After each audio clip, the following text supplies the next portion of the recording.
যখন sweater season ফুডের কথা হচ্ছে তখন ফুলকপির কথা বাদ দিয়ে কি করে। আজ বানাবো বিয়েবাড়ি স্পেশাল ফুলকপি রোস্ট।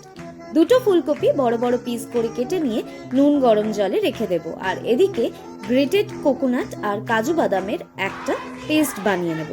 এরপর সাদা তেলে ব্যাচে ব্যাচে ফুলকপিগুলো গোল্ডেন করে ভেজে নেব, আর তারপর সেই তেলেই অল্প একটু ঘি দিয়ে তেজপাতা, এলাচ, লবঙ্গ আর দারচিনি দিয়ে ফোড়ন দিয়ে দেব।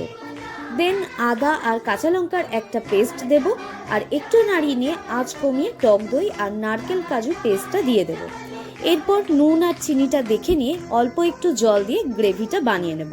গ্রেভিটা একটু ঘন হয়ে এলে ভাজা ফুলকপি আর অল্প কড়াইশুঁটি দিয়ে দেব, আর সব শেষে অল্প ঘি আর গরম মশলা দিলেই তৈরি ফুলকপির রোস্ট। রেসিপিটা ডেসক্রিপশনে দেওয়া আছে। কেমন লাগলো খেয়ে অবশ্যই জানিও।